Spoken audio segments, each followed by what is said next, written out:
Now, my purpose here is not to give in any sense a history of immigration and citizenship or the welfare state, but simply to point out that both practically and ideologically, groups of individuals have been excluded and had their social identities shaped for them either through legislation as aliens or second or third class citizens, or through informal ideology as scroungers, the undeserving poor, the work-shy, non-genuine claimants, etc. That is, by the principles, practices and ideologies associated with state welfare at different periods in history. This is a theme I developed later in subsequent work. I looked at the way social policy can shape identities. In this respect, I was and remain influenced by the work of Fiona Williams, who articulated this approach as a concern with the way welfare discourses shape the materiality of people's lives. I suggested that we can think about how this works by distinguishing between ontological and categorical identity.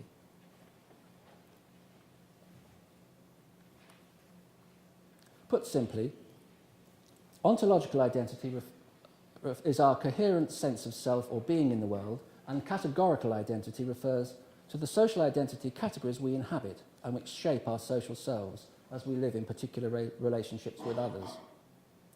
We can see that users of the welfare state are often seen through negative identity categories of dominant political discourses. One of the more powerful constructions in more recent times has operated around the distinction between the genuine and non-genuine claimant, who is work-shy and sponges off the state. Another very contemporary, much-used social category of genuineness, loved by New Labour, is hard-working families.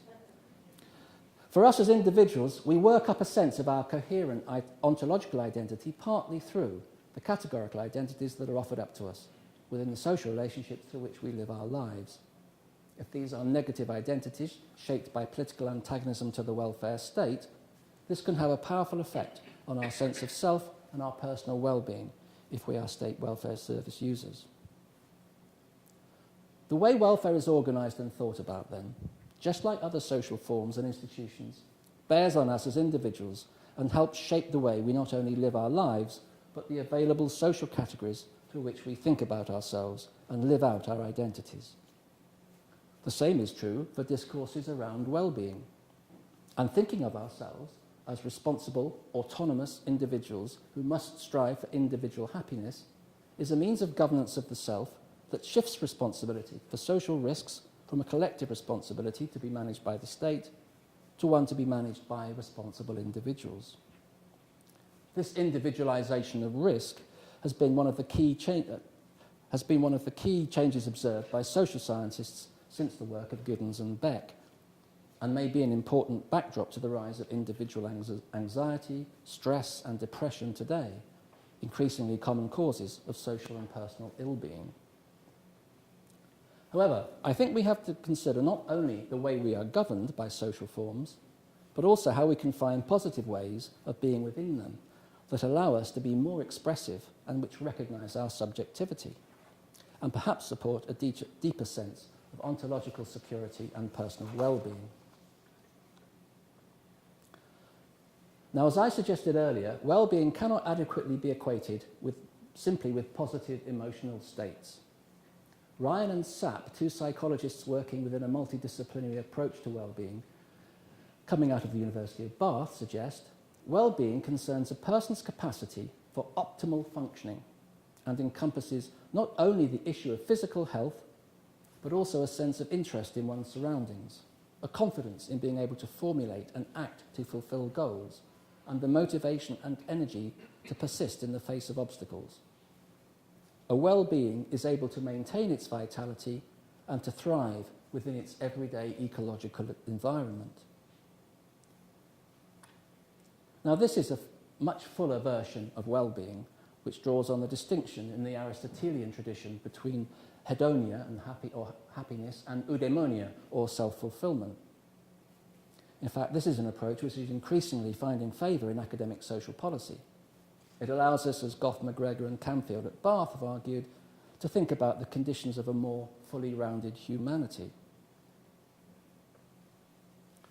An aim for social and public policy of positive self-fulfillment, then, is for me much to be preferred to the simple hedonistic aim of happiness. It allows us to consider what it means to be well alongside what it means to do well. It raises questions of human meaning, personal experience, and social recognition, as well as access to material goods and resources. It suggests that the purpose of social policy might be the promotion of an ontological security and adds another dimension to the traditional focus on redistribution. However, as implied at the start of this lecture, we need to treat the concept of well-being with great caution and some suspicion, given its near universal advocacy across the political spectrum. Even in the hands of social policy analysts, there is a danger that we get carried away with the idea of individual self-fulfillment without paying attention to its potential negative side as a well-being ideal. I also argue that a preoccupation with individual well-being alone has the potential to detract from the continued importance of collective well-being and collective social welfare. The provision of welfare benefits, whilst they can indeed act as forms of governance of the self, also provide the material conditions in which well-being is lived and felt. A different language, I argue, then is required to re-articulate welfare and well-being, which supports collectivist responsibilities yet respects individual autonomy. In my most recent work, I've developed a relational theory of well-being. I argue that well-being should be seen as a process, not simply an outcome like happiness, and that it is the product of different types of relationship. As social scientists, we should be concerned to understand which relationships constitute human well-being and how. And we should seek to understand what sorts of actions individuals themselves feel contribute to their well-being, rather than starting with a highly prescriptive account of responsible behaviours that I've already called a well-being ideal. Nor should we assume, though, that the pursuit of eudaimonic well-being, complete self-fulfillment, as Ryan and Sapp suggest, is the only legitimate aim for social policy. I also suggest that we should seek to understand how individuals can achieve a sense of being well enough, especially as their circumstances and relationships change over time.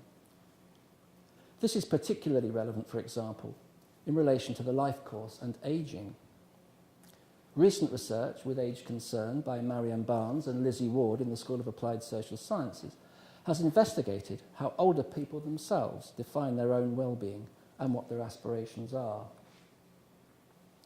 In a recent paper, drawing on this research, we have pointed out how so much contemporary government policy on ageing and well-being can be located within the framework of neoliberal governmentality and consumerism. This has been a long-term trend across successive governments, and one example, opportunity age, from the Department of Work and Pensions in 2005, illustrates this well, I think. In developing modern public services for older people, our overarching objective is to promote well-being and independence. We want to achieve a society where older people are active consumers of public services and exercise control and choice, not passive recipients. And whilst Barnes and Ward's respondents do indeed value independence and control, they equally value what we have called the positive dependence that comes from knowing they can rely on others for their care and support. This can be close relations and friends, but it can equally be the more distant relationships they have with professionals who provided much-needed health and welfare services, or indeed who provide commercial services, and who recognise and accept them and deal with them with dignity and respect in all transactions on a day-to-day basis.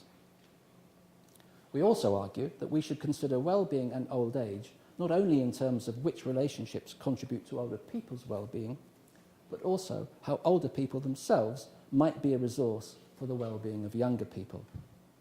That is, we need to consider the reciprocal nature of processes through which well-being may be generated.